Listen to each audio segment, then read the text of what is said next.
ನಮಃ. ಹರಿ ಓಂ. ಶುದ್ಧಾನಂದೋರು ಸಂವಿದ್ಯುತಿ ಬಲಬಹುಲೌದಾರ್ಯವೀರ್ಯಾದಿದೇಹಂ ಚಿಂತಾ ಸಂತಾಪಲೇಪೋದ್ಭವಮೃತಿಮುಖರಾಶೇಷದೋಷಾತಿದೂರಂ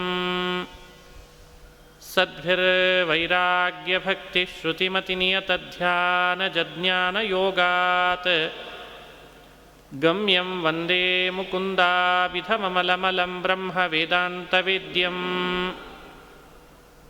ಅಭ್ರಮಂ ಭಂಗರಹಿತಂ ಅಜಡಂ ವಿಮಲಂ ಸದಾ ಆನಂದತೀರ್ಥಮತುಳಂ ಭಜೆ ತಾಪತ್ರಯಾಪಹಂ ಮೂಕೋಪಿ ಯತ್ಪ್ರಸಾದೇನ ಮುಕುಂದಶಯನಾಯತೆ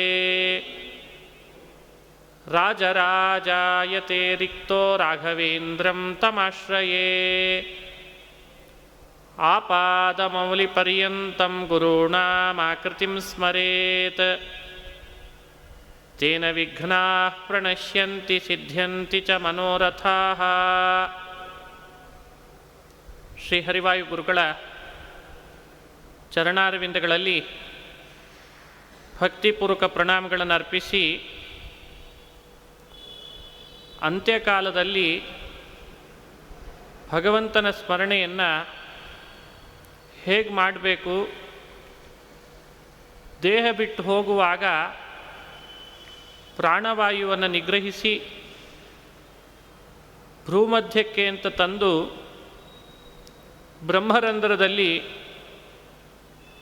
ಪ್ರಾಣವಾಯುವನ್ನು ನಿಲ್ಲಿಸ್ತಾ ಅಖಂಡವಾದ ಸ್ಮೃತಿಯನ್ನು ನಡೆಸಬೇಕು. ಓಂಕಾರವನ್ನು ಉಚ್ಚಾರಣೆ ಮಾಡಬೇಕು. ಓಂ ಅಂತ ಉಚ್ಚಾರಣೆ ಮಾಡ್ತಾ ಪರಮಾತ್ಮನ ಸ್ಮರಣೆ ಮಾಡ್ತಾ ದೇಹ ಬಿಡಬೇಕಂತೆ. ಆಗ ನನ್ನನ್ನು ಪಡಿತೀಯಾ ಅಂತ ತಿಳಿಸಿದ. ಇದನ್ನು ಮಾಡಲಿಕ್ಕೆ ಎಲ್ರಿಗೂ ಸಾಧ್ಯ ಇಲ್ಲ. ಅಧಿಕಾರಿ ವರ್ಗ ಅಂತಿದೆ, ಅದಕ್ಕಾಗೇನೆ ಮೀಸಲಾದದ್ದು. ಅವ್ರು ಮಾತ್ರ ಇಂಥದ್ದನ್ನು ಮಾಡ್ತಾರೆ. ಮೋಕ್ಷಧರ್ಮ ಪರ್ವದಲ್ಲಿ ಮುಕ್ತಿಗೆ ಹೋಗುವವರು ಈ ಥರ ಇದ್ದಾರೆ ಅಂತ ವಿವರಣೆ ಕೊಡುವಾಗ ಅನುಸಂಧಾನ ಮಾಡಿಸ್ತಾರೆ. ಸಾಧಕರು ಎರಡು ರೀತಿ ಇದ್ದಾರೆ.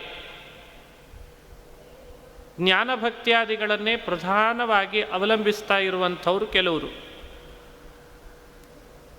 ಇನ್ನು ಕೆಲವರು ಶ್ವಾಸ ನಿರೋಧ ರೂಪವಾದ ಯೋಗಾಭ್ಯಾಸವನ್ನು ಅತಿ ಹೆಚ್ಚು ಮಾಡ್ತಾ, ಜ್ಞಾನಭಕ್ತಿಯಾದಿಗಳು ಸ್ವಲ್ಪ ಕಡಿಮೆ ಇದ್ದರೂ ಇದನ್ನೇ ಹೆಚ್ಚು ಮಾಡ್ತಾ ಮುಕ್ತಿಯನ್ನು ಹೋಗಬೇಕು ಅಂತ ಅನ್ನೋರು ಕೆಲವರು. ಇವರಿಬ್ಬರಲ್ಲಿ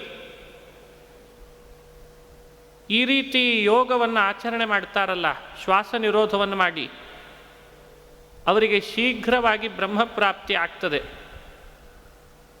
ಆದರೆ ಶ್ರಮ ಜಾಸ್ತಿ ಇದೆ. ಫಲ ಕಡಿಮೆ, ಶ್ರಮ ಜಾಸ್ತಿ. ಮೊದಲನೆಯವರು ಅಂತೇನು ಹೇಳಿದೆ, ಅವರಿಗೆ ಶ್ರಮ ಅಲ್ಪ, ಫಲ ಅತ್ಯುತ್ತಮವಾದದ್ದು ಸಿಗುತ್ತದೆ ಅಂತ ತಿಳಿಸ್ತಾರೆ. ಹಾಗಾಗಿ ಮೊದಲನೆಯವರು ಶ್ರಮ ಕಡಿಮೆ, ಅತ್ಯುತ್ಕೃಷ್ಟವಾದ ಫಲವನ್ನು ಪಡೀತಾರೆ. ಜ್ಞಾನ ಭಕ್ತಿ ವೈರಾಗ್ಯದಿಂದ ಸಂಪೂರ್ಣರಾಗಿ ಅವುಗಳನ್ನೇ ಪ್ರಧಾನ ಅಂತ ಅವಲಂಬಿಸಿ ಸಾಧನೆ ಮಾಡೋರು. ಪಾನೇನ ತೇ ದೇವಕಥಾ ಸುಧಾಯಾಃ ಪ್ರವೃದ್ಧ ಭಕ್ತ್ಯಾ ವಿಶದಾಶಯಾಯೇ ವೈರಾಗ್ಯಸಾರಂ ಪ್ರತಿಲಭ್ಯ ಬೋಧಂ ಯಥಾಂಜಸಾ ತ್ವಾಂ ಅಕುಂಠ್ಯಧಿಷ್ಣ್ಯಂ ಅಂತಾರೆ. ಯಥಾಂಜಸಾ ತ್ವಾಪುರಕುಂಠಧಿಷ್ಣ್ಯಂ.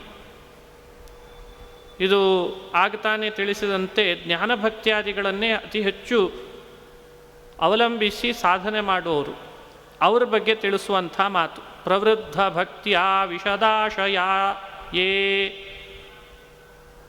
ವೈರಾಗ್ಯ ಸಾರಂ ಪ್ರತಿಲಭ್ಯ ಬೋಧಂ ಅಂದ್ರೆ ಆ ಅಭಿಪ್ರಾಯ. ಇನ್ನೊಂದು ರೀತಿ ಇದ್ದಾರೆ. ತಥಾ ಪರೇ ತ್ವಾತ್ಮ ಸಮಾಧಿ ಯೋಗ ಬಲೇನ ಜಿತ್ವಾ ಪ್ರಕೃತಿಂ ಬಲಿಷ್ಠಾ ತ್ವಾಮೇವ ಧೀರಾಃ ಪುರುಷಂ ವಿಶಂತಿ ತೇಷಾಂ ಶ್ರಮ ಸ್ಯಾತ್ ನತು ಸೇವಯಾತೆ. ತೇಷಾಂ ಶ್ರಮ ಸ್ಯಾತ್ ನತು ಸೇವಯಾತೆ ಅಂತ ಭಾಗವತದಲ್ಲಿಯೂ ಕೂಡ ಈ ವಿಷಯವನ್ನು ಸ್ಪಷ್ಟಪಡಿಸಿದ್ದಾರೆ. ಮೋಕ್ಷಧರ್ಮ ಪರ್ವ ಹಾಗೂ ಭಾಗವತ ಎರಡನ್ನೂ ನಾವು ಆಲೋಚನೆ ಮಾಡಿದರೆ ಎರಡು ಥರದ ಅಧಿಕಾರಿಗಳಿದ್ದಾರೆ ಅನ್ನೋದು ಸ್ಫುಟವಾಗಿ ತಿಳಿದು ಬರ್ತದೆ. ಎರಡು ಥರದ ಸಾಧಕರಿದ್ದಾರೆ ಅಂತ. ಭಗವಂತ ಇಬ್ಬರನ್ನೂ ಮನಸ್ಸಿನಲ್ಲಿಟ್ಟುಕೊಂಡು ಭಗವದ್ಗೀತೆಯಲ್ಲಿ ಈ ವಿಷಯಗಳನ್ನು ಪ್ರಸ್ತಾಪ ಮಾಡ್ತಿದ್ದಾನೆ ಅಂತ ನಾವು ಅನುಸಂಧಾನ ಮಾಡಬೇಕು. ಇನ್ನು ಪದಶಬ್ದದ ವ್ಯಾಖ್ಯಾನ ನಿನ್ನೆ ನೋಡಿದ್ವಿ. ತದ್ವಿಷ್ಣೋ ಪರಮಂ ಪದಂ ಅಂತ ಶ್ರುತಿಯಲ್ಲಿ ಪದ ಅಂದರೆ ಭಗವಂತನ ಸ್ವರೂಪ ಅಂತ ವ್ಯಾಖ್ಯಾನಿಸ್ತಾರೆ. ಗೀಯಸೆ ಪದಮಿತ್ತೇವ ಮುನಿಭಿ ಪದ್ಯಸೆ ಯತಃ ಅಂತ ನಾರದ ಪುರಾಣದ ಮಾತು. ಹಾಗಾಗಿ ಪದ ವ್ಯಾಖ್ಯಾನ, ಪದಶಬ್ದದ ವ್ಯಾಖ್ಯಾನ ಚಿಂತನೆ ಮಾಡ್ತಾ ಬಂದ್ವಿ. 13-14 ಶ್ಲೋಕಗಳನ್ನು ನಿನ್ನೆ ಅನುಸಂಧಾನ ಮಾಡ್ತಾ 15ನೇ ಶ್ಲೋಕ, 15ನೇ ಶ್ಲೋಕದಲ್ಲಿ ಹೇಳುವಂಥ ವಿಷಯ ಸಂಕ್ಷಿಪ್ತವಾಗಿ ನಿನ್ನೆ ಚಿಂತನೆ ಮಾಡಿದ್ವಿ. 14ರಲ್ಲಿ ಅನನ್ಯ ಚೇತಾ ಸತತಂ ಯೋ ಮಾಂ ಸ್ಮರತಿ ನಿತ್ಯಶಃ. ಅನನ್ಯಚೇತಾ, ಬೇರೆ ವಿಷಯದ ಕಡೆ ಮನಸ್ಸನ್ನು ಇರಿಸದೇ ಇದ್ದಂತೆ ಮಾಡ್ಕೋ, ಹಾಗೆ ನನ್ನನ್ನು ನಿತ್ಯ ಸ್ಮರಣೆ ಮಾಡಿದಿ ಅಂತಾದರೆ ಅವನು ಅಂತ್ಯಕಾಲದಲ್ಲಿ ನನ್ನ ಸ್ಮರಣೆ ಮಾಡ್ತಾನೆ ಅಂತ ವಿವರಣೆ ಕೊಟ್ಟ. 15ನೇ ಶ್ಲೋಕ ಆಗಬೇಕು. ಇದನ್ನು ಸಂಕ್ಷಿಪ್ತವಾಗಿ ನಿನ್ನೆ ತಿಳಿಸಿದ್ದೆ. ಮಾಮುಪೇತ್ಯ ಪುನರ್ಜನ್ಮ ದುಃಖಾಲಯಮಶಾಶ್ವತಂ ನಾಪ್ನುವಂತಿ ಮಹಾತ್ಮಾನಃ ಸಂಸಿದ್ಧಿಂ ಪರಮಾಂ ಗತಾಃ. ಇದು ಶ್ಲೋಕ. ಹಿಂದೆ ಶ್ರೀಕೃಷ್ಣ ಪರಮಾತ್ಮ ಪರಮಾಗತಿಯನ್ನು ಹೊಂದುತ್ತಾನೆ, ಹೀಗೆ ದೇಹ ಬಿಡೋನು ಪರಮಾಗತಿಯನ್ನು ಹೊಂದುತ್ತಾನೆ ಅಂತ ತಿಳಿಸಿದ. ಆ ಪ್ರಾಪ್ತಿರೂಪವಾದ ಪರಮಾಗತಿ ಏನಿದೆ, ತದುಪಾಯೋಕ್ತಿಪೂರ್ವಕವಾಗಿ ಪರಮಾಗತಿಯ ವಿವರಣೆಯನ್ನು ಮಾಡಲಿಕ್ಕೆ ಈ ಶ್ಲೋಕ ಬಂದಿದೆ.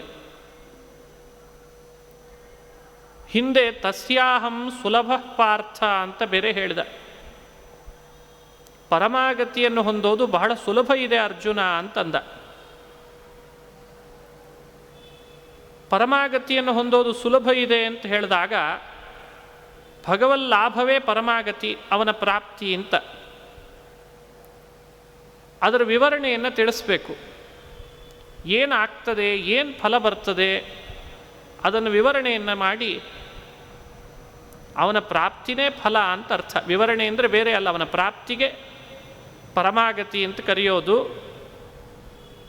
ಅದೇ ಫಲವಾಗ್ತದೆ ಅಂತ ಅಭಿಪ್ರಾಯದಿಂದ ಭಗವತ್ ಪ್ರಾಪ್ತಿಯನ್ನು ಸ್ತೋತ್ರ ಮಾಡ್ತಾ ಇದ್ದಾನೆ. 15ನೇ ಶ್ಲೋಕದ ವಿವರಣೆ, ಮಹಾತ್ಮಾನಃ ಜ್ಞಾನಿಗಳಾದವರು ಮಾಂ ಉಪೇತ್ಯ ಪರಮಾಗತಿಯ ವಿವರಣೆ, ನನ್ನನ್ನು ಪಡೆದು ದುಃಖಾಲಯಂ ದುಃಖದ ಖನಿಯಾದಂತಹ ಅಶಾಶ್ವತವಾದ ಅಂದರೆ ಅನಿತ್ಯವಾದ ಪುನರ್ಜನ್ಮ ಅನ್ನೋಲ್ಲಿ ಜನ್ಮ ಅಂದರೆ ದೇಹ ಸಂಬಂಧ, ಪುನಃ ನ ಆಪ್ನುವಂತಿ, ನನ್ನನ್ನು ಒಂದು ಬಾರಿ ಪಡೆದ ಮೇಲೆ ಮತ್ತೆ ಅವನಿಗೆ ಜನ್ಮ ಅಂತ ಇಲ್ಲ. ಇದು ಅಭಿಪ್ರಾಯ ಕೃಷ್ಣ ಪರಮಾತ್ಮ ಹೇಳ್ತಾ ಇರೋದು. ಯಾಕೆ? ಪರಮಾಂ ಸಿದ್ಧಿಂ ಗತಾಹ, ಮೋಕ್ಷವನ್ನು ಪಡೆದ ಮೇಲೆ ಮತ್ತೆ ಜನ್ಮ ಅಂತನ್ನೋದು ಇಲ್ಲ ಅಂತ ಅರ್ಥ. ಇದರ ಬಗ್ಗೆ ನಾವು ಚಿಂತನೆ ಮಾಡಬೇಕು. ಬಹಳ ಜನ ಹುಟ್ಟು ಸಾವುಗಳ ಚಕ್ರದಲ್ಲಿ ಮುಳುಗಿದವರು ಏನು ಮಾಡಿದರೂ ಮತ್ತೆ ಹುಟ್ಟಲೇಬೇಕಾ, ಏನು ಮಾಡಿದರೂ ಮತ್ತೆ ಇಲ್ಲಿ ಸಾಯಲೇಬೇಕಾ ಅಂತ ಮಾತನಾಡ್ತಿರ್ತಾರೆ. ಕೃಷ್ಣ ಒಂದು ವಿಷಯವನ್ನು ಎಲ್ರಿಗೂ ತಿಳಿಸ್ತಾ ಇದ್ದಾನೆ. ಹಾಗೇನಿಲ್ಲ, ಮತ್ತೆ ಹುಟ್ಟಲೇಬೇಕು ಅಂತೇನು ಅನ್ಕೊಳ್ಬೇಡ, ಮತ್ತೆ ಸಾವು ಬರಲೇಬೇಕು ಅಂತ ಅನ್ಕೊಳ್ಬೇಡ. ಹುಟ್ಟಿದವನಿಗೆ ಸಾವು, ಹುಟ್ಟೇ ಇಲ್ಲ ಅಂದರೆ ಸಾವು ಎಲ್ಲಿದೆ ಬರ್ತದೆ? ಹುಟ್ಟಿದ್ದಿದ್ರೆ ಸಾವಿನ ಬಗ್ಗೆ ಚರ್ಚೆ ಮಾಡಬೇಕು. ಹುಟ್ಟಿಲ್ಲದಂತೆ ಮಾಡ್ತೇನೆ ಅಂತಂದ. ಅರೇ, ಹುಟ್ಟಿಲ್ಲದಂತೆ ಮಾಡೋದಾ ಅಂದರೆ ಏನರ್ಥ? ಭಗವಂತನ ಪ್ರಾಪ್ತಿ ಯಾರಿಗಾಗ್ತದೆ ಅವನಿಗೆ ಮತ್ತೆ ಹುಟ್ಟಿಲ್ಲ. ಭಗವದ್ಗೀತೆಯಲ್ಲಿ ಅನೇಕ ಕಡೆಯಲ್ಲಿ ವಿಷಯ ಹೇಳ್ತಾನೆ ಕೃಷ್ಣ. ಪುನರ್ಜನ್ಮನ ವಿದ್ಯತೆ, ಪುನರ್ಜನ್ಮನ ವಿದ್ಯತೆ ಅಂತಾನೆ. ನನ್ನ ಜನನ, ನನ್ನ ಅವತಾರ, ನಾನು ಮಾಡಿದ ಅವತಾರ ಕಾರ್ಯಗಳಲ್ಲಿ ನನ್ನ ಮಹಿಮೆಗಳನ್ನು ಯಾರು ತಿಳಿತಾನೋ, ಜನ್ಮ ಕರ್ಮ ಚ ಮೇ ದಿವ್ಯಂ, ಅದನ್ನು ಯಾರು ತಿಳಿತಾನೋ ಅವನಿಗೆ ಮತ್ತೆ ನಾನು ಭೂಮಿಯಲ್ಲಿ ಹುಟ್ಟಿಸಲ್ಲ. ಹೀಗೆ ಬೇರೆ ಬೇರೆ ಕಡೆಯಲ್ಲಿ ಈ ಫಲವನ್ನು ಹೇಳ್ತಾನೆ ಕೃಷ್ಣ. ಇದನ್ನು ಹೇಳೋದ್ರಿಂದ ನಮಗೇನು ಸಂದೇಶ ಕೊಡ್ತಾನೆ ಅಂದರೆ, ನಾವು ಇಟ್ಕೊಳ್ಬೇಕಾದ ಗುರಿ ಭಗವತ್ ಪ್ರಾಪ್ತಿಯಾಗಲಿ ಅಂತ ಸಂದೇಶ ಕೊಡ್ತಾನೆ. ನಾವು ಈಗ ಇಟ್ಕೊಳ್ತಿರೋ ಗುರಿ ಏನಾಗಿದೆ? ಮತ್ತೆ ಮತ್ತೆ ಭೂಮಿಯಲ್ಲಿ ಬರುವಂಥ ಗುರಿಯನ್ನು ನಾವು ಇಟ್ಕೊಳ್ತೇವೆ. ಯಾವ ಗುರಿ ಇಟ್ಕೊಂಡಿದ್ದೇವೆ ಅದು ಮತ್ತೆ ನಮ್ಮನ್ನು ಭೂಮಿಗೆ ತಳ್ಳುತ್ತದೆ. ಏನೋ ಒಂದು ಗುರಿ ಇಟ್ಕೊಳ್ತೇವೆ, ಅದು ಸಾಧಿಸ್ತೇವೆ. ಇಷ್ಟು ದೊಡ್ಡ ಪದವಿ ನನಗೆ ಸಿಗಬೇಕು, ಬಹಳ ದೊಡ್ಡ ಕಂಪನಿಯಲ್ಲಿ ನಾನು ಅಧಿಕಾರಿ ಆಗಬೇಕು, ಬಹಳ ದೊಡ್ಡ ಡಾಕ್ಟರ್ ಆಗಬೇಕು, ಇದೆಲ್ಲ ಲೋಕದಲ್ಲಿ ಬಹಳ ದೊಡ್ಡ ಮಂತ್ರಿ ಆಗಬೇಕು, ಬಹಳ ದೊಡ್ಡ ಶಾಸಕ ಆಗಬೇಕು, ರಾಷ್ಟ್ರಪತಿ ಆಗಬೇಕು. ಈಗೇನು ಗುರಿಗಳಿದ್ದಾವೆ, ಈ ಯಾವ ಗುರಿಗಳನ್ನು ನಾವು ತಲುಪ್ತೇವೆ, ತಲುಪಲಿಕ್ಕಾಗಲ್ಲ ಅಂತಲ್ಲ, ತಲುಪ್ತೇವೆ. ಆದರೆ ಆ ಗುರಿಗಳನ್ನು ತಲುಪಿದ ಮೇಲೂ ಕೂಡ ಮತ್ತೆ ಭೂಮಿಯ ಮೇಲೆ ಹುಟ್ಟುತ್ತೇವೆ, ದೇಹ ಬಿಡ್ತೇವೆ, ಹುಡ್ತೇವೆ.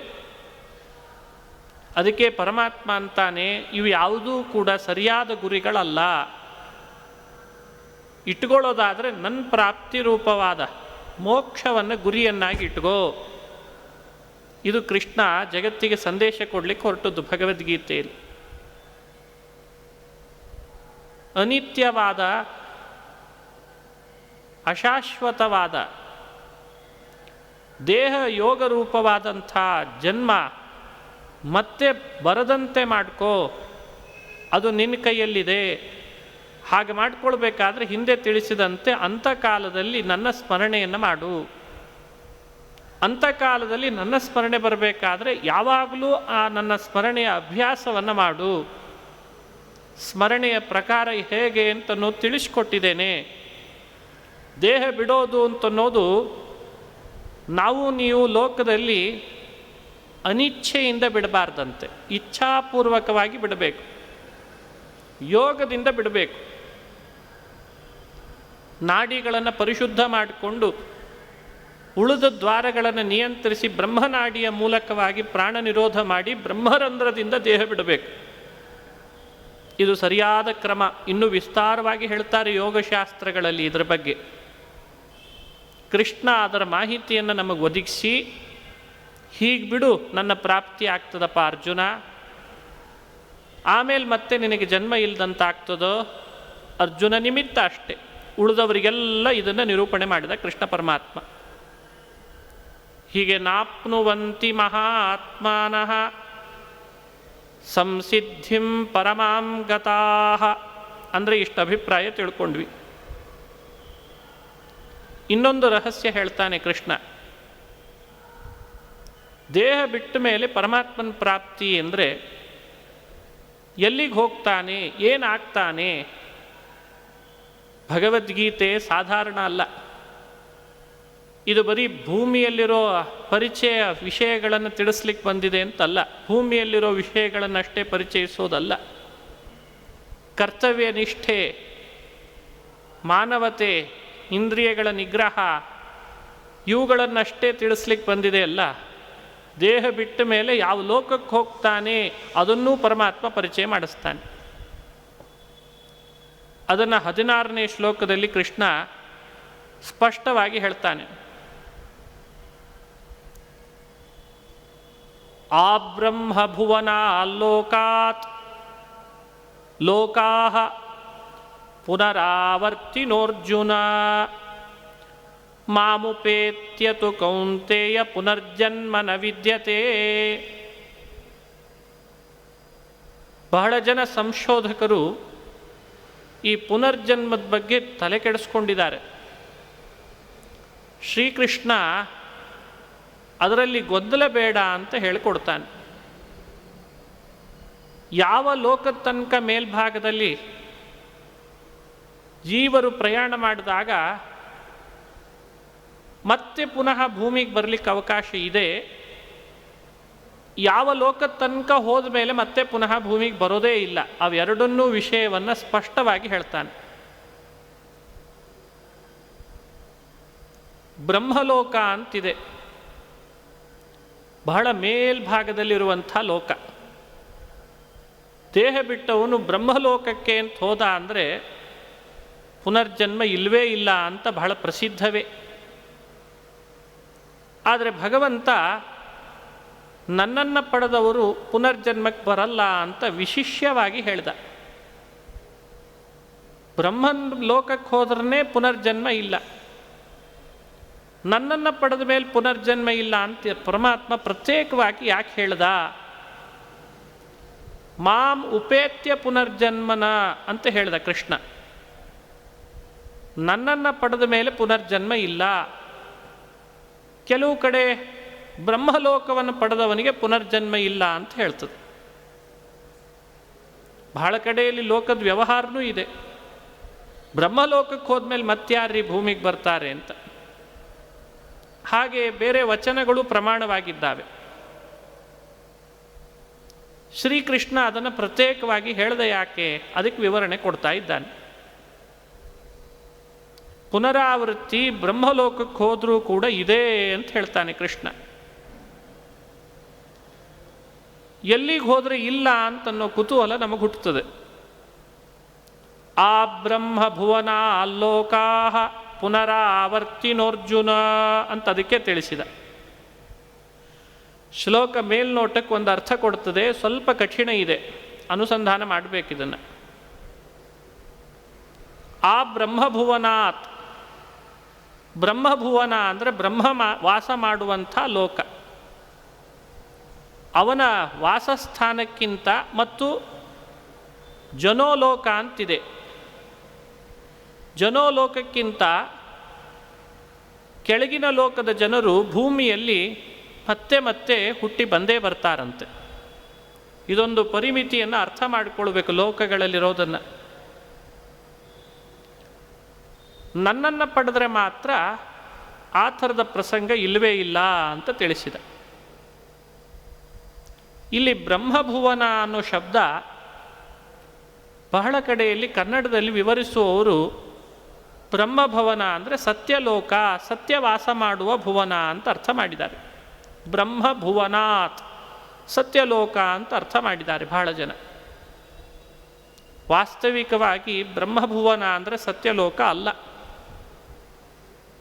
ಯಾಕೆಂದರೆ ಸತ್ಯಲೋಕಕ್ಕೆ ಹೋದರೂ ಜನ್ಮ ಇಲ್ಲ, ಪುನರ್ಜನ್ಮ ಇಲ್ಲ. ಹಾಗಾದರೆ ಹೇಗೆ ಅರ್ಥ ಮಾಡಬೇಕು?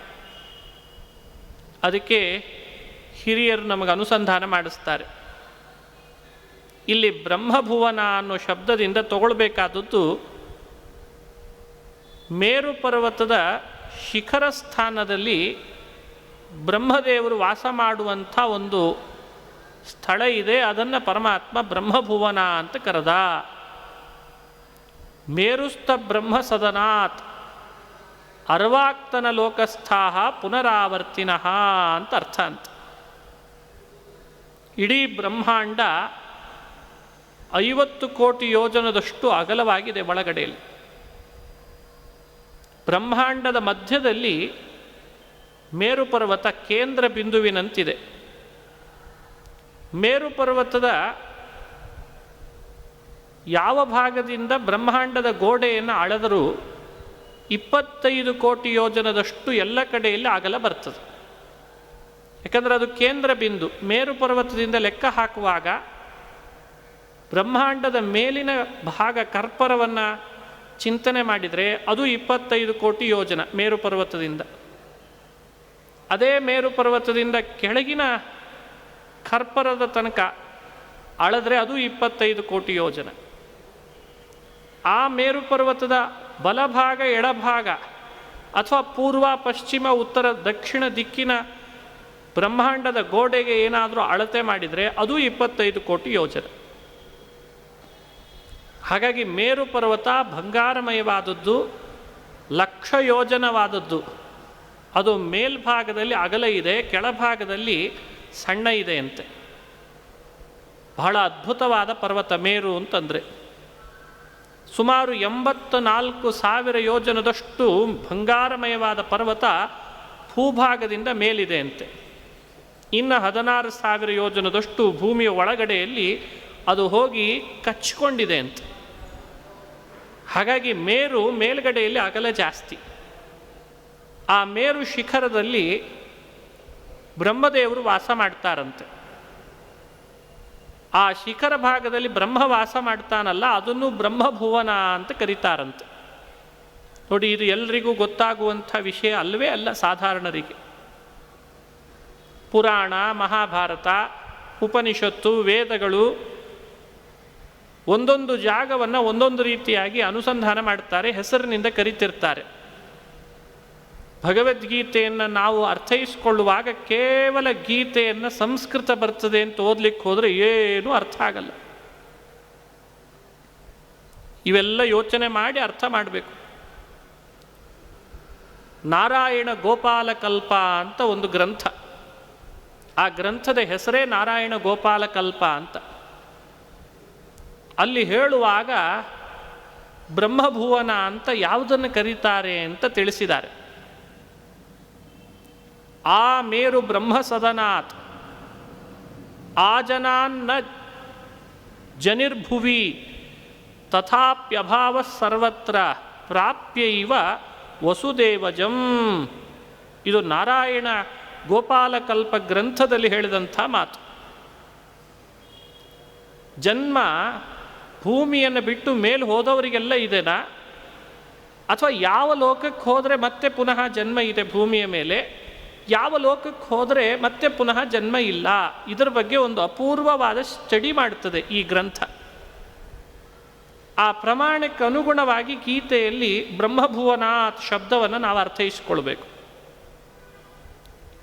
ಎಷ್ಟು ಭಗವದ್ಗೀತೆ ಅರ್ಥಗರ್ಭಿತ, ಸಾಧಾರಣರಿಗೆ ತಿಳಿಲಿಕ್ಕೆ ಆಗಲ್ಲ. ಇದನ್ನು ಮೇಲ್ನೋಟಕ್ಕೊಂದು ಅರ್ಥ, ಒಳಗಡೆಯಲ್ಲಿ ರಹಸ್ಯ ವಿಚಾರ ಮಾಡ್ತಾರೆ.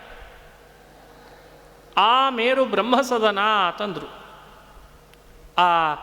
ಆ ಮೇರು ಬ್ರಹ್ಮಸದನ ಅಂತಂದ್ರೆ ಅಭಿಪ್ರಾಯ, ಮೇರು ಪರ್ವತದಲ್ಲಿರುವಂತಹ ಬ್ರಹ್ಮದೇವರ ಮನೆಯನ್ನು ಆರಂಭಿಸಿ, ಜನೋಲೋಕವನ್ನು ಆರಂಭಿಸಿ, ಮುಂದಿನ ಉನ್ನತ ಸ್ಥಾನ ಅಂತೇನೆಲ್ಲ ಇದ್ದಾವೆ ಅವುಗಳ ಬಗ್ಗೆ ಯೋಚನೆ ಮಾಡ್ತಾ ಇದ್ದರೆ ಅವುಗಳಿಗೆ ಯಾರು ಹೋಗ್ತಾರೆ ಆಮೇಲೆ ಪುನಃ ಮತ್ತೆ ಜನ್ಮ ತಳಿಯಲ್ಲ ಅಂತ ಅರ್ಥ. ಆ ಮೇರು ಬ್ರಹ್ಮಸದನಾತ್ ಆಜನ ನ ಜನಿರ್ಭುವಿ. ಜನೋಲೋಕ ಹಾಗೂ ಬ್ರಹ್ಮದೇವರು ವಾಸ ಮಾಡಿರುವಂಥ ಮೇರು ಪರ್ವತದ ಶಿಖರದ ಬ್ರಹ್ಮಸದನ, ಇವುಗಳನ್ನು ಆರಂಭಿಸಿ ಮುಂದಿನ ಮೇಲಿನ ಸ್ಥಾನಗಳಿಗೆ ಹೋದಂತೆ ಮತ್ತೆ ಭೂಮಿಯಲ್ಲಿ ಹುಟ್ಟಲ್ಲ. ಅಲ್ಲಿ ಪರಮಾತ್ಮನನ್ನು ಪಡಿತಾನೆ, ಅಲ್ಲಿಗೆ ಹೋದ್ಮೇಲೆ ಪರಮಾತ್ಮನನ್ನು ಪಡಿತಾನೆ ಅಂದರೆ ತಥಾಪ್ಯಭಾವ ಸರ್ವತ್ರ ಪ್ರಾಪ್ಯೈವ ವಸುದೇವಜಂ ಅಂತಂದರು. ಅಲ್ಲಿರುವ ಭಗವಂತನನ್ನು ಯಾರ್ಯಾರು ಪಡಿತಾರೋ ಅವರಿಗೆ ಯಾರಿಗೂ ಪುನರ್ಜನ್ಮದ ಅವಕಾಶ ಇಲ್ಲ. ಈ ಅಭಿಪ್ರಾಯ ಇಟ್ಟುಕೊಂಡು ಕೃಷ್ಣ ಪರಮಾತ್ಮ ಮಾತನಾಡ್ತಾನೆ ಅಂತ ಅರ್ಥ. ಮಹಾಮೇರುಸ್ಥ ಬ್ರಹ್ಮಸದನಂ ಆರಭ್ಯ ನ ಪುನರಾವೃತ್ತಿ. ಇಷ್ಟು ಸ್ಪಷ್ಟೀಕರಣ ತಿಳಿಲೇಬೇಕು ನಾವು. ಇಲ್ಲದೆ ಹೋದರೆ ಏನು ಹೇಳ್ತಿದ್ದಾನೆ ಕೃಷ್ಣ, ಎಲ್ಲಿಗೆ ಹೋದರೆ ಜನನ ಇಲ್ಲ, ಎಲ್ಲಿಗೆ ಹೋದರೆ ಮತ್ತೆ ಪುನಃ ಜನನ ಇದೆ, ಇದು ತಿಳಿಸೋರು ಯಾರು? ಎಲ್ಲಿ ಜನೋಲೋಕ, ಎಲ್ಲಿ ಬ್ರಹ್ಮಸದನ, ಸತ್ಯಲೋಕ ಎಲ್ಲಿದೆ, ಇವುಗಳ ಆ ಕಲ್ಪನೆಯೂ ನಮಗಿರಲ್ಲ ಇವತ್ತು. ಅದನ್ನೆಲ್ಲ ಸ್ಪಷ್ಟವಾಗಿ ಅನುಸಂಧಾನ ಮಾಡಿಸ್ತಾರೆ. ಆ ಬ್ರಹ್ಮಭುವನಾಲೋಕಾ ಪುನರಾವರ್ತಿನೋರ್ಜುನ ಅಂತ ವ್ಯಾಖ್ಯಾನ ಮಾಡಿದ್ದರಿಂದ ಇದನ್ನು ಅನುಸಂಧಾನ ಮಾಡಿಸಿದರು. ಮಾಮುಪೇತ್ಯತು ಕೌಂತೆಯ ಪುನರ್ಜನ್ಮನ ವಿದ್ಯತೆ. ಇಲ್ಲದೆ ಹೋಗಿದ್ರೆ ನೇರವಾಗಿ ಟ್ರಾನ್ಸ್ಲೇಟ್ ಮಾಡಿಬಿಟ್ರೆ ನನ್ನನ್ನು ಯಾರ್ಯಾರು ಪಡಿತಾರೋ ಅವರಿಗೆ ಪುನರ್ಜನ್ಮ ಇಲ್ಲ ಅಂತ ಇಷ್ಟೇ ವ್ಯಾಖ್ಯಾನ ಮಾಡಿಬಿಟ್ರೆ ಇವು ಯಾವುದೂ ಶ್ಲೋಕಕ್ಕೆ ವಿವರಣೆ ಕೊಡಲಿಕ್ಕೆ ಬರ್ತಿರಲಿಲ್ಲ. ಇಲ್ಲಿ ತನಕ ಒಂದು ವಿಷಯ. ಇದಾದ ಮೇಲೆ ಮತ್ತೊಂದು ವಿಷಯವನ್ನು ಹೇಳ್ತಾರೆ. ಕೃಷ್ಣ ಅಂದ, ಸಹಸ್ರಯುಗ ಪರ್ಯಂತಂ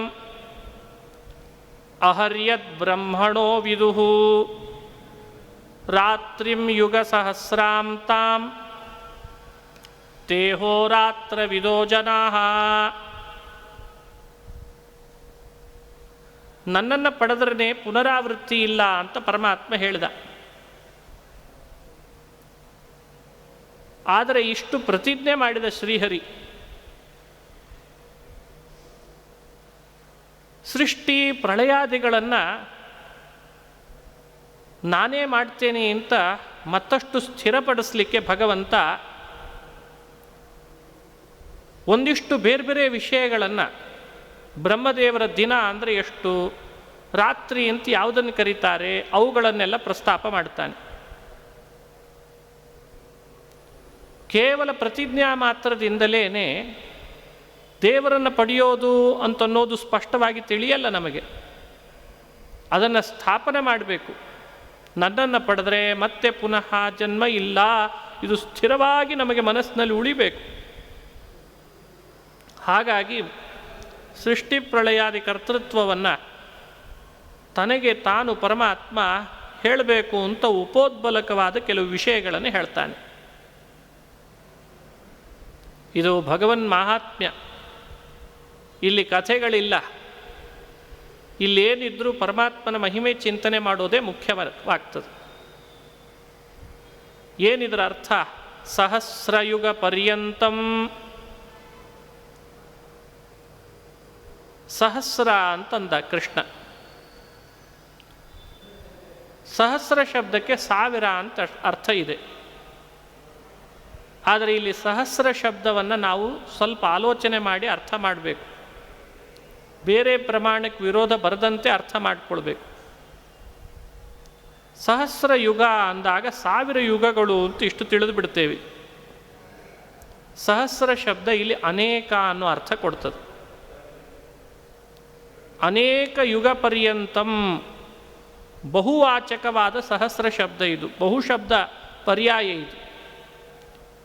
ಲೋಕದಲ್ಲಿಯೂ ಈ ಶಬ್ದ ಸಹಸ್ರ, 100, ಶತ ಈ ಶಬ್ದಗಳನ್ನು ಬಹು ಅನ್ನೋ ಅರ್ಥದಲ್ಲಿ ಆಡ್ತಾರೆ. ಸಾವಿರಾರು ಜನ ಸೇರಿದ್ರು ಅಂತಂತಾರೆ, ನೂರಾರು ಜನ ಬಂದಿದ್ರು ಅಂತಾರೆ. ಅಲ್ಲಿ 100, 1000 ಅನ್ನೋ ಶಬ್ದಗಳಿಗೆ ಸಂಖ್ಯೆ 1000 ಅಂತ ಹೇಳೇನೆ, 100 ಅಂತ ಹೇಳೇನೆ ಅರ್ಥ ಅಲ್ಲ. ಅಲ್ಲೆಲ್ಲ ಹೇಗೆ ಅನೇಕ, ಬಹಳ ಅಂತ ಅಭಿಪ್ರಾಯವೋ, ಶ್ರೀಕೃಷ್ಣ ಆಡಿದ ಸಹಸ್ರ ಯುಗ ಪರ್ಯಂತಂ ಅನ್ನೋಲ್ಲಿ ಸಹಸ್ರ ಶಬ್ದಕ್ಕೂ ಅನೇಕ ಅಂತ ಇಷ್ಟ ಅರ್ಥ. ಅನೇಕ ಯುಗ ಪರ್ಯಂತಂ ಅಂತ ಅರ್ಥ ಮಾಡಬೇಕಾಯ್ತು ಅದಕ್ಕೆ.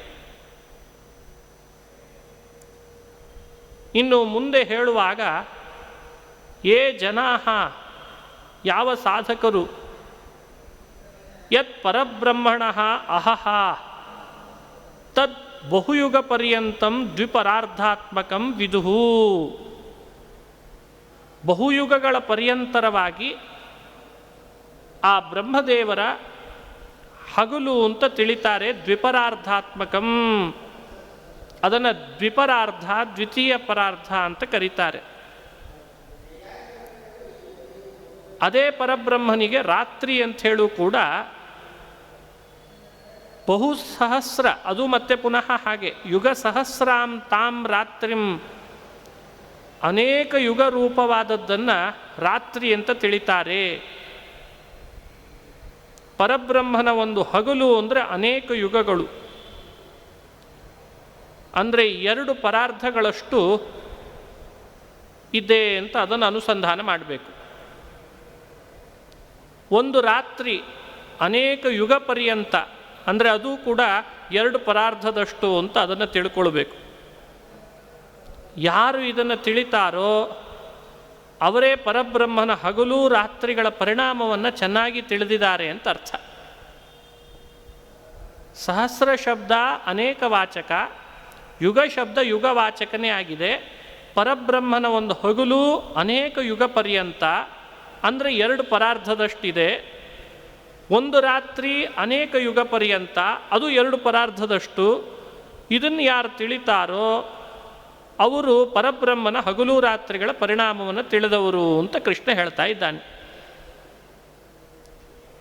ಇದೆಲ್ಲ ನಾವು ಅನುಸಂಧಾನ ಮಾಡಬೇಕಾದ್ರೆ ಎಷ್ಟು ಯುಗ, ಎಷ್ಟು ರಾತ್ರಿ ಅಂತ, ಎಷ್ಟು ಹಗಲು, ಎಷ್ಟು ರಾತ್ರಿ, ಹೇಗಿದನ್ನು ತಿಳ್ಕೊಳ್ಬೇಕು ಅಷ್ಟು ಸುಲಭವಾಗಿ ನಾವು ಚಿಂತನೆ ಮಾಡಲಿಕ್ಕೆ ಆಗ್ತಾ ಇಲ್ಲ.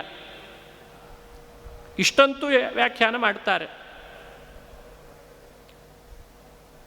ಪ್ರಳಯ ನನ್ನಿಂದ ಆಗ್ತದೆ, ಸೃಷ್ಟಿ ನನ್ನಿಂದ ಆಗ್ತದೆ, ಯಾವಾಗ ಆಗ್ತದೆ, ಹೇಗಾಗ್ತದೆ, ಅದರದ್ದು ಕಾಲದ ವ್ಯವಸ್ಥೆ ಏನು, ಅದನ್ನು ತಿಳಿಸ್ಲಿಕ್ಕೆ ಪರಮಾತ್ಮ ಒಂದು ಚಿಂತನೆಯನ್ನು ನಮಗೋಸ್ಕರ ಕೊಡ್ತಾ ಇದ್ದಾನೆ. ಸಾಧಾರಣವಾದ ಚಿಂತನೆ, ಒಂದಿಷ್ಟು ತಿಳಿಲಿ, ಎಲ್ಲ ತಿಳಿಸಲ್ಲ, ಒಂದಿಷ್ಟು ತಿಳಿಸ್ತಾನಷ್ಟೆ. 1000 ಯುಗ ಕಳಿಬೇಕಂತೆ ಒಂದು ರಾತ್ರಿ ಆಗಬೇಕಾದ್ರೆ, 1000 ಯುಗ ಕಳಿಬೇಕಂತೆ ಒಂದು ಹಗಲಾಗಬೇಕಾದ್ರೆ. ಇಷ್ಟೇ ಹೇಳಿಬಿಟ್ಟ. ಅದರದ್ದೇ ಆದ ನಿಗದಿತ ಸಂಖ್ಯೆ ಭಾಗವತಾದಿಗಳಲ್ಲಿ ಹೇಳಿದ್ದಾರೆ. ನಿಜವಾಗಲೂ ಅವುಗಳನ್ನು ನೋಡಿ ಅದನ್ನು ಅರ್ಥೈಸ್ಕೊಳ್ಳಿ ಅಂತ ಅಭಿಪ್ರಾಯ. ಇಲ್ಲಿ ಪರಬ್ರಹ್ಮಣ ಅಂತಂದದ್ರಿಂದ ಅದನ್ನೂ ಚಿಂತನೆ ಮಾಡಿಸಿದರು. ಪರಬ್ರಹ್ಮಣ, ಪರಬ್ರಹ್ಮ ಅಂತ ಅಭಿಪ್ರಾಯ ಹೇಳಿ ವ್ಯಾಖ್ಯಾನ ಮಾಡಿ ಅನುಸಂಧಾನ ಮಾಡಿಸಿದರು. ಮುಂದೆ ಶ್ಲೋಕದಲ್ಲಿ ಹೇಳುವಾಗ 18ನೇ ಶ್ಲೋಕ ಆಯಿತು. 1000 ಯುಗಗಳು ಹಗಲು, 1000 ಯುಗಗಳು ಅಂತಂದರೆ ರಾತ್ರಿ, ಅದು 2ನೇ ಪರಾರ್ಧ, ಇದು 2 ಪರಾರ್ಧ ಅಂತ 2 ಪರಾರ್ಧಗಳಷ್ಟಿದೆ ಅಂತ ಹೇಳಿದರು. ಸರಿ. ಪರ ಅಂತಂದರೆ ಬ್ರಹ್ಮದೇವರ ಆಯುಷ್ಯ, ಅರ್ಧ ಅಂದರೆ ಅರ್ಧ ಅಂತ ಅರ್ಥ. 100 ಇದ್ದರೆ ಅದರಲ್ಲಿ ಅರ್ಧ 50 ಅಂತ ಯೋಚನೆ ಮಾಡಬೇಕು. 18ನೇ ಶ್ಲೋಕದಲ್ಲಿ ಕೃಷ್ಣ ಆಯಿತು ಮುಂದೇನೀಗ, ಪರಬ್ರಹ್ಮನ ಒಂದು ಹಗಲು ಅಂದರೆ ಏನು, ಪರಬ್ರಹ್ಮನ ಒಂದು ರಾತ್ರಿ ಅಂದರೆ 1000 ಯುಗಗಳು ವಿವರಣೆ ಕೊಟ್ರಿ, ಸರಿ, ಮುಂದೇನು ಅದರಿಂದ? ಅವ್ಯಕ್ತಾದ್ವ್ಯಕ್ತ ಯಸ್ಸರ್ವಾಃ ಪ್ರಭವಂತ್ಯಹರಾಗಮೇ ರಾತ್ರ್ಯಾಗಮೇ ಪ್ರಲೀಯಂತೆ ತತ್ರೈವಾವ್ಯಕ್ತ ಸಂಜ್ಞಕೆ. 18.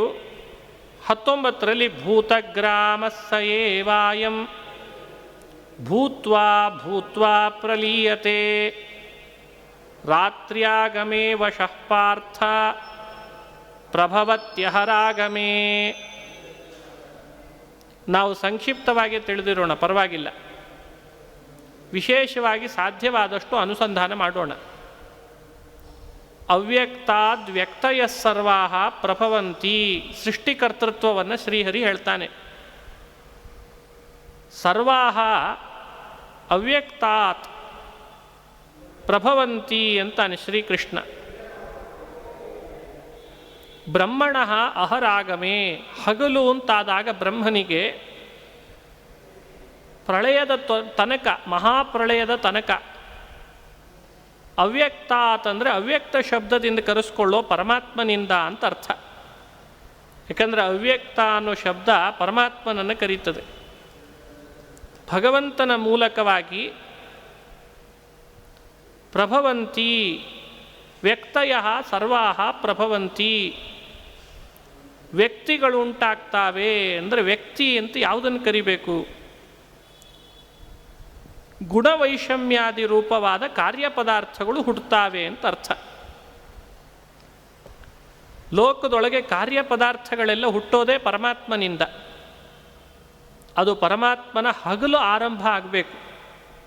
ಪರಬ್ರಹ್ಮನ ಹಗಲಿನ ಆರಂಭದಲ್ಲಿ ಅವ್ಯಕ್ತನೆನಿಸಿದ ಪರಮಾತ್ಮನಿಂದ ಗುಣವೈಷಮ್ಯಾದಿ ರೂಪವಾದ ಕಾರ್ಯಪದಾರ್ಥಗಳೆಲ್ಲವೂ ಹುಟ್ಟುತ್ತಾವೆ ಅಂದದ್ರಿಂದ ಸೃಷ್ಟಿಯ ಮಹಿಮೆ ತನಗಿದೆ, ಸೃಷ್ಟಿ ನಾನು ಮಾಡ್ತೇನೆ ಅಂತ ಸ್ಪಷ್ಟಪಡಿಸಿದ.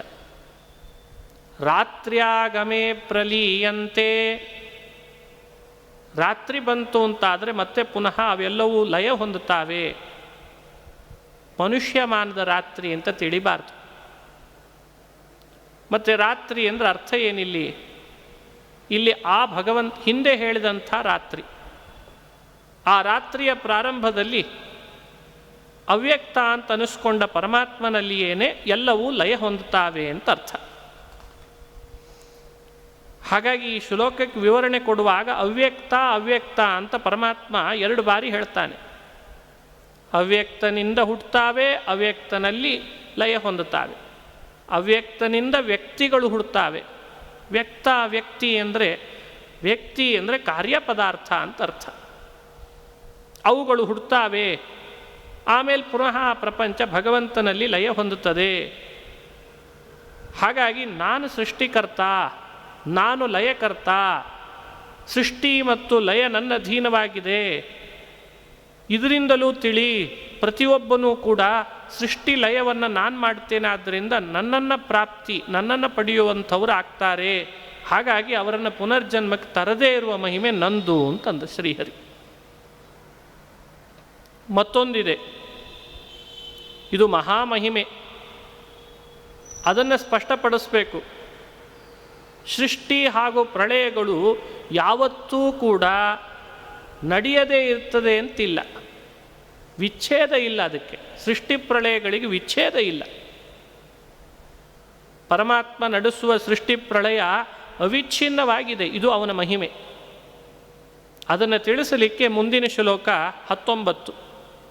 ಭೂತಗ್ರಾಮ ಸಯೇವಾಯಂ ಭೂತ್ವಾ ಭೂತ್ವಾ ಪ್ರಲೀಯತೆ ರಾತ್ರ್ಯಾಗಮೇ ವಶಃ ಪಾರ್ಥ ಪ್ರಭವತ್ಯಹರಾಗಮೇ.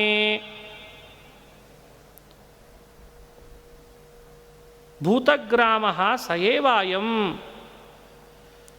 ಯಾವುದು ಹಿಂದಿನ ಜನ್ಮದಲ್ಲಿ ಲಯ ಹೊಂದಿರ್ತದೆ ಆ ಚರಾಚರವಾದಂಥ ಸಮುದಾಯ, ಅದೇ ಭೂತಗ್ರಾಮ. ಅದಕ್ಕೆ ಸಯೇವ ಅಂತಂದ. ಅದು ಮತ್ತೆ ಪುನಃ ಬ್ರಹ್ಮನ ಹಗಲು ಬಂತು ಅಂತಾದರೆ ಮತ್ತೆ ಅವು ಹುಟ್ಟುತ್ತದೆ. ಭೂತ್ವಾ ಭೂತ್ವಾ, ಅವು ಮೇಲಿಂದ ಮೇಲೆ ಹುಟ್ಟುತ್ತಾವೆ.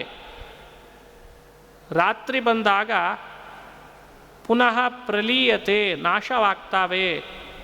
ಪುನಃ ಅಹರಾಗಮೇ ಪ್ರಭವತಿ, ರಾತ್ರಿ ಆಗಮೇ ಪ್ರಲೀಯತೆ. ಹಗಲು ಬಂತ ಹುಟ್ಟು ಪಡಿತಾವೆ, ರಾತ್ರಿ ಬಂತ ಲಯ ಪಡಿತಾವೆ. ಲಯ ಅಂದರೆ ನಾಶ, ನಾಶ ಹೊಂದುತ್ತಾವೆ. ಯಾಕೆ ಹೀಗಾಗ್ತದೆ? ಅವಶಃ ಅಂತಂದ. ಅಕಾರದಿಂದ ಕರೆಸ್ಕೊಳ್ಳೋ ಪರಮಾತ್ಮನಿಗೆ ವಶವಾಗಿವೆ. ಆದ್ದರಿಂದ ಸ್ವತಂತ್ರ ಅಲ್ಲ, ಆದ್ದರಿಂದ ಹುಟ್ಟು ಸಾವಿಗೆ ಶರಣಾಗ್ತಾವೆ. ಇದು 2 ಶ್ಲೋಕಗಳು ಶ್ರೀಕೃಷ್ಣನ ಸೃಷ್ಟಿಯ ಮಹಿಮೆ, ಶ್ರೀಕೃಷ್ಣನ ಸಂಹಾರದ ಮಹಿಮೆಯನ್ನು ಸ್ಪಷ್ಟಪಡಿಸ್ತದೆ. ಅದು ಅವಿಚ್ಛಿನ್ನವಾಗಿ ನಡೀತದೆ. ಅವಿಚ್ಛಿನ್ನವಾಗಿ ನಡೆಸ್ತಾನೆ ಭಗವಂತ ಅಂತ ತಿಳಿ ಅಂತಾನೆ. ಹೀಗೆ ಅವ್ಯಕ್ತ ಅನಿಸ್ಕೊಂಡ ಶ್ರೀಹರಿಯಿಂದ ಕಾರ್ಯಪದಾರ್ಥಗಳೆಲ್ಲವೂ ಹುಟ್ಟುತ್ತಾವೆ, ಮತ್ತೆ ಪ್ರಳಯ ಹೊಂದುತ್ತಾವೆ. ಹಗಲಿನಲ್ಲಿ ಹುಟ್ಟ ಆದರೆ ರಾತ್ರಿಯಲ್ಲಿ ಲಯ ಇದೆ ಅಂತ ವ್ಯಾಖ್ಯಾನ ಮಾಡ್ತಾರೆ. ಹಗಲಿನಲ್ಲಿ ಹುಟ್ಟು ರಾತ್ರಿಯಲ್ಲಿ ಪ್ರಳಯ ಅಂದರೆ ಬೇರೆಯವರಿಗೆ ಈ ಮಹಿಮೆ ಬರಲಿಕ್ಕೆ ಸಾಧ್ಯನಾ? ಎಂಥ ಅದ್ಭುತ ಪರಮಾತ್ಮ, ಅಂಥವನು ನಾನು ಅಂತ ಅನುಸಂಧಾನ ಮಾಡಬೇಕಂತ. ಇದು 18 ಮತ್ತು 19 ಶ್ಲೋಕಗಳನ್ನು ನೋಡಿದ್ದು. 20ರಲ್ಲಿ ಹಾಗೂ 21ರಲ್ಲಿ ಜಗತ್ತಿಗೆ ಉತ್ಪತ್ತಿ ಹಾಗೂ ಲಯಗಳನ್ನು ಉಂಟು ಮಾಡ್ತಾನೆ ಸರಿ. ಇದೇ ರೀತಿ ಹಗಲು ರಾತ್ರಿಗಳ ಉತ್ಪತ್ತಿ ಲಯ ಬರೀ ಜಗತ್ತಿಗಷ್ಟೇನೋ ಅಥವಾ ಪರಮಾತ್ಮನಿಂದ ಹೇಗೋ ಹಾಗೆ ಬೇರೆಯವರಿಂದ ಆಗ್ತದೋ ಅಂತ ಪ್ರಶ್ನೆ. ಅಂದರೆ ಪರಮಾತ್ಮನಿಗೂ ಕೂಡ ಇನ್ಯಾರಿಂದಲಾದರೂ ಉತ್ಪತ್ತಿ ಲಯಗಳು ಹಗಲು ರಾತ್ರಿಯಲ್ಲಿ ಆಗ್ತಾವ? ಜಗತ್ತಿಗೆ ಭಗವಂತನಿಂದ ಉತ್ಪತ್ತಿ ಲಯ, ಭಗವಂತನಿಗೆ ಇನ್ಯಾರಿಂದಲಾದರೂ ಹಗಲು ರಾತ್ರಿಗಳಲ್ಲಿ ಉತ್ಪತ್ತಿ ಲಯ ಅಂತಿದೆನಾ? ಈ ಪ್ರಶ್ನೆಗೆ ಉತ್ತರ ಕೊಡಲಿಕ್ಕೆ ನನಗೆ ಇನ್ಯಾರಿಂದಲೂ ಕೂಡ ಉತ್ಪತ್ತಿ ಲಯಗಳು ಹಗಲು ರಾತ್ರಿಯಲ್ಲಿ ಆಗ್ತದೆ ಅಂತಿಲ್ಲ, ಜಗತ್ತಿಗೆ ಆಗ್ತದೆ. ಯಾಕಂದರೆ ನಾನೇ ಮಾಡ್ತೇನೆ. ಅದನ್ನು ತಿಳಿಸ್ಲಿಕ್ಕೆ ಕೃಷ್ಣ ಹೇಳ್ದ, ಪರಸ್ತಸ್ಮಾತ್ತು ಭಾವೋನ್ಯೋ ವ್ಯಕ್ತೋ ವ್ಯಕ್ತಾತ್ ಸನಾತನಃ ಯಸ್ಸ ಸರ್ವೇಷು ಭೂತೇಷು ನಶ್ಯತ್ಸು ನ ವಿನಶ್ಯತಿ ಅವ್ಯಕ್ತೋಕ್ಷರ ಇತ್ಯುಕ್ತಃ ತಾಮಾಹುಃ ಪರಮಾಂ ಗತಿಂ ಯಂ ಪ್ರಾಪ್ಯ ನ ನಿವರ್ತಂತೆ ತದ್ಧಾಮ ಪರಮಂ ಮಮ. ಪರಮಾತ್ಮ ಅವ್ಯಕ್ತ ಅಂತ ಕರೆಸ್ಕೊಂಡದ್ದು ಇದೇ ಅರ್ಥದಲ್ಲಿ. ಇನ್ನೊಬ್ಬರಿಂದ ನಾನು ಹುಟ್ಟು ಪಡೆಯುವವನಲ್ಲ. ವ್ಯಕ್ತಿ ಅನ್ಯಸ್ಮಾತ್ ನ ಮಮ ತಸ್ಮಾತ್ ಅಹಂ ಅವ್ಯಕ್ತಃ. ದೇವರ ಅವ್ಯಕ್ತ ಅಂತ ಯಾಕೆ ಕರೆಸ್ಕೊಳ್ತಾನೆ? ಇನ್ನೊಬ್ಬನಿಂದ ಅವನಿಗೆ ವ್ಯಕ್ತಿ ಇಲ್ಲ, ಆದ್ದರಿಂದ ಅವನು ಅವ್ಯಕ್ತ. ಇನ್ಯಾರಿಂದಲಾದರೂ ಅವನು ವ್ಯಕ್ತನೇ ಆಗ್ತಿದ್ದಿದ್ರೆ ಅವನು ವ್ಯಕ್ತ ಅಂತ ಕರೆಸ್ಕೊಳ್ತಿದ್ದ. ಉಳಿದೆಲ್ಲ ಹೇಗೆ ವ್ಯಕ್ತಯ ಅಂತ ಕರೆಸ್ಕೊಂಡುವೋ ಹಾಗೆ ಅವನಿಗೂ ವ್ಯಕ್ತಿ ವ್ಯಕ್ತಯ ಅಂತ ಕರಿಬೋದಿತ್ತು. ಹೇಳ್ತಾನೆ, ಪರಃ ತಸ್ಮಾತ್ತು ಭಾವಃ ಅನ್ಯಃ ಅವ್ಯಕ್ತಃ ವ್ಯಕ್ತಾತ್ ಸನಾತನಃ. ಅವ್ಯಕ್ತ ಅಂತ ಕರೆಸ್ಕೊಂಡಂಥ ಪರಮಾತ್ಮನು ತಸ್ಮಾತ್ ಪ್ರಳಯ ಹಾಗೂ ಹುಟ್ಟು ಇವುಗಳನ್ನು ಪಡ್ಕೊಳ್ಳುವ ಏನು ವ್ಯಕ್ತ ಪ್ರಪಂಚ ಇದೆ, ಭೂತಗ್ರಾಮಗಳು, ಅವುಗಳಿಗಿಂತ ಅನ್ಯಃ ವಿಲಕ್ಷಣನಿದ್ದಾನೆ. ವಿಲಕ್ಷಣವಾದ ವ್ಯಕ್ತಿ, ಅದಕ್ಕೆ ಪರಹ. ಈ ಎಲ್ಲ ಪ್ರಪಂಚವೂ ಕೂಡ ವ್ಯಕ್ತಿ ಪಡೀತದೆ, ಆದ್ದರಿಂದ ವ್ಯಕ್ತ. ಇವಕ್ಕಿಂತ ಅನ್ಯಃ ವಿಲಕ್ಷಣ. ಭಾವ ಸ್ವತಂತ್ರ ಅಂತ ಅರ್ಥ. ಸ್ವತಂತ್ರ ಪರಃ ಸರ್ವೋತ್ತಮ. ಪರಮಾತ್ಮ ವ್ಯಕ್ತಕ್ಕಿಂತಲೂ ಪರಃ, ವ್ಯಕ್ತಕ್ಕಿಂತಲೂ ಅನ್ಯಃ, ವ್ಯಕ್ತಕ್ಕಿಂತಲೂ ಭಾವ ಸನಾತನ. ಅತ್ಯುತ್ತಮನಾಗಿದ್ದಾನೆ, ಅನಾದಿ ನಿತ್ಯನಾಗಿದ್ದಾನೆ. ಯಸ್ಸ ಸರ್ವೇಷು ಭೂತೇಷು ನಶ್ಯತ್ಸು ನ ವಿನಶ್ಯತಿ. ಸರ್ವೇಷು ಭೂತೇಷು ನಶ್ಯತ್ಸು ಸತ್ಸು ನ ಏಷಃ ವಿನಶ್ಯತಿ. ಎಲ್ಲ ಭೂತ ಪದಾರ್ಥಗಳು ನಾಶ ಹೊಂದುತ್ತವೆ, ಆದರೆ ಈತ ಮಾತ್ರ ಅವುಗಳಲ್ಲಿರುವವ. ಅವುಗಳಿಗೆ ನಾಶವಾದರೂ ಈತನಿಗೆ ನಾಶ ಇಲ್ಲ. ಈ ಅರ್ಥದಲ್ಲಿಯೂ ಅವ್ಯಕ್ತ, ಈ ಅರ್ಥದಲ್ಲಿಯೇ ಅಕ್ಷರ.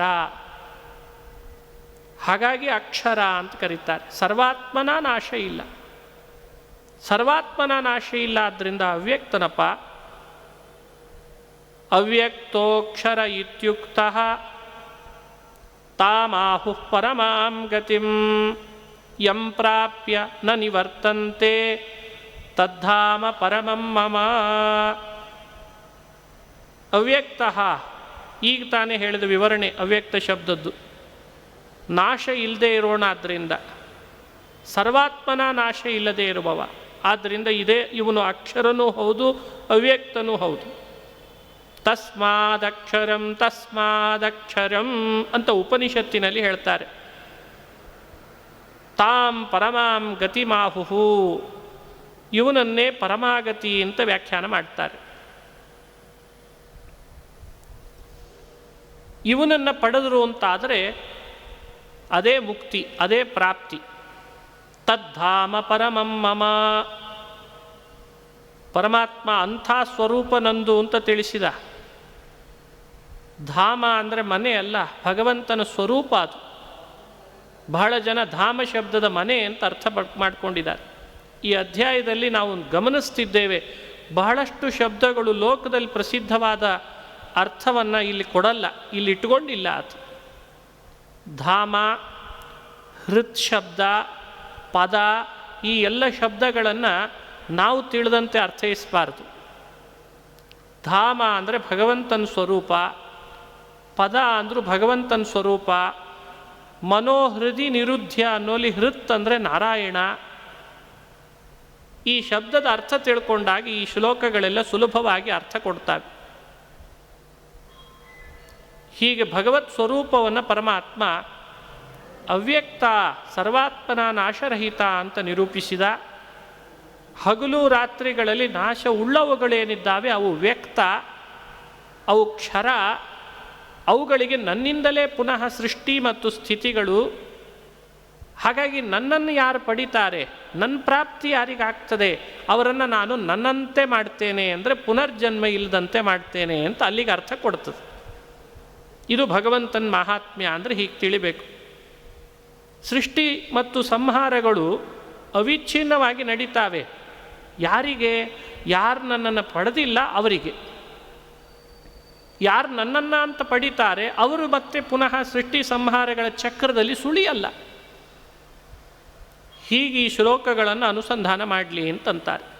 ಇದು 20 ಹಾಗೂ 21. 22ನೇ ಶ್ಲೋಕದಲ್ಲಿ ಕೃಷ್ಣ ಮುಂದುವರಿಸಿ ಭಗವಂತನ ಪ್ರಾಪ್ತಿಗೆ ಸಾಧನವಾದದ್ದು ಭಕ್ತಿ ಅಂತ ಹಿಂದೆ ಹೇಳ್ದ. ಭಕ್ತ್ಯಾ ಯುಕ್ತೋ ಯೋಗ ಬಲೇನ ಚೈವ ಅಂತ ಹಿಂದೆ ಹೇಳ್ದ. ಬರೀ ಭಕ್ತಿ ಅಂತ ಭಾವಿಸಬಾರ್ದು, ಸಾಧನಾಂತರ ಸಹಿತವಾದಂಥ ಭಕ್ತಿನೇ ಅಂತ ಹೇಳಿದ. ಸಾಧನಾಂತರ ಅಂತಂದಾಗ ಬೇರೆ ಎಲ್ಲ ಸಾಧನಾಂತರಗಳಿಗೂ ಭಕ್ತಿಯಷ್ಟೇ ಪ್ರಾಮುಖ್ಯತೆ ಇದೆನಾ, ಅಥವಾ ಭಕ್ತಿಗೆ ನಿಜವಾಗಲೂ ಪ್ರಾಮುಖ್ಯತೆ ಇದೆನಾ?